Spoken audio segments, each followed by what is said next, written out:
আপুনি চৰকাৰী চাকৰিও কৰে ইউটিউবাৰো হয় ফেমিলিও আছে মানে ইমান বহুত ব্যস্ত মানে ইমান ব্যস্ত মানে ডেইলি ৰুটিনখন আপুনি কেনেকৈ সকলোৰে মানে মেজৰিটি মানুহে মই এইটো কুৱেশ্যন সোধে আৰু মই আনকি ঘৰৰ মানুহকো কয় যে ই ঘৰত নাথাকে নিও তো মই এতিয়া এইটোৱে ক'ম যে 24 ঘণ্টা চবৰ কাৰণে দিয়ে 6 ঘণ্টা যদি হোৱাৰ কাৰণে দিওঁ তেনেকৈ যদি আমি ভাগ বতৰা কৰি দিওঁ আৰু মোৰ অফিচ 7 আৱাৰ্ছ বুলি যদি মই ধৰোঁ 13 ঘণ্টা মোৰ হোৱা আৰু অফিচত গুচি যায় হয়নে বাকী মোৰ হাতত থাকে 11 ঘণ্টা বহুত ডাঙৰ কথা সেই 11 ঘণ্টা মই কেনেকৈ অতিবাহিত কৰোঁ সেইটো ক'বলৈ গ'লে মানে কি হ'ব মই এনেই ধৰক এনেই হেৰি নকৰোঁ আজি যদি মই ক'ৰবাত চিনেমা এখনো চাওঁ না মই সেই 3 ঘণ্টাত মই বেলেগ কিবা এটা কৰিব পাৰিলোঁ তো তেনেকুৱা টাইপৰ হৈ যায় বস্তুটো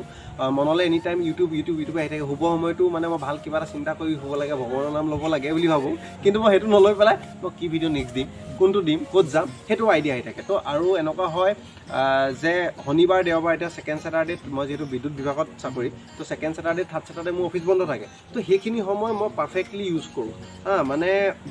ইউজ কৰোঁ বুলি মই ভাবোঁ মানে কিন্তু এনেকুৱা হয় ঘৰৰ মানুহে কেতিয়াবা টানা এটা দি থাকে আৰু ইউটিউবকে ভাল পাওঁ আৰু ইউটিউবকে মোক কৰ তেনেকৈ শুনাই থাকে তো আৰু উপায় নাই কিন্তু মানে যি দগা পাল্লাখন বেলেঞ্চ কৰি থাকিবলগীয়া হয় কেতিয়াবা গালি দিয়া না দিয়ে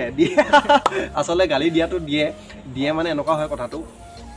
বেয়া পাবই কোনোবাই এতিয়া যেতিয়া ফেচবুকত দেখে দেওবাৰে ইভিনিং যে টুডে উইথ মাই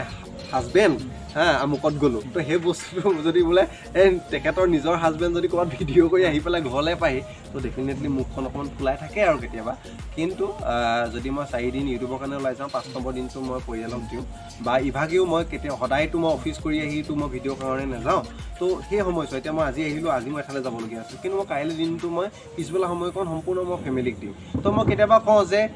আৰ্মিত চাকৰি কৰিছোঁ বুলি ভাবাচোন বা মই এনেকুৱা প্ৰাইভেট ছেক্টৰত কৰিছোঁ বুলি ভাবা য'ত ৰাতিপুৱা 9টা বজাতে গৈ গধূলি 10টাত সোমাই তো তেতিয়া কি হ'লহেঁতেন তো তেতিয়া অলপ মানে বুজি পায় আৰু 5 বছৰত চবতকৈ কি ভাল লাগিছে মানুহৰ মৰম বিভিন্ন ঠাইত যেতিয়া যাওঁ যেতিয়া আৰু বিশেষকৈ যেতিয়া মেচিয়ৰ্ড মানুহসকলে মাতে তেতিয়াও বেছি ভাল লাগে মানে যিহেতু মোৰ কণ্টেণ্টখিনি অলপ ইনফৰ্মেটিভ আৰু বেছিকৈ মেচিয়ৰ্ড মানুহে চাই মই তাতে চাব পাৰোঁ আমাৰ গ্ৰাফটো যিহেতু আহে তো সেই মানুহখিনিয়ে যেতিয়া মাতে আৰু এতিয়া কণমানিহঁতেও মাতিবলৈ ধৰিছে তো মানে তেতিয়া মানে কি তেখেতলোকেও ভিডিঅ'খিনি আঁকোৱালি লৈছে তো মানে ভাবোঁ যে সকলো পৰ্যায়ৰ মানুহক অলপ কিবা এটা দিবলৈ চেষ্টা কৰিছোঁ তো ভাল লাগে মৰম দিলে সেয়াই ইয়াত আৰু এটা আপোনাক মাজতে কথা সুধিম আপোনাৰ লাভ মেৰেজ নে এৰেঞ্জ মেৰেজ ডাঙৰ কুৱেশ্যন সেইটো মোৰ লাভ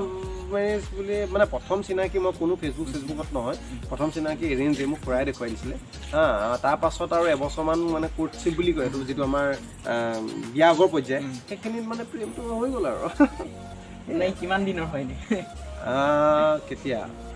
প্ৰায় এবছৰ 2 মাহমান হ'ব কাৰণ 15 চনৰ জুন জুলাই মাহত মই প্ৰথম মানে চিনাকি হৈছোঁ বিয়া হৈছে 16 চনৰ অক্টোবৰত 10 তাৰিখে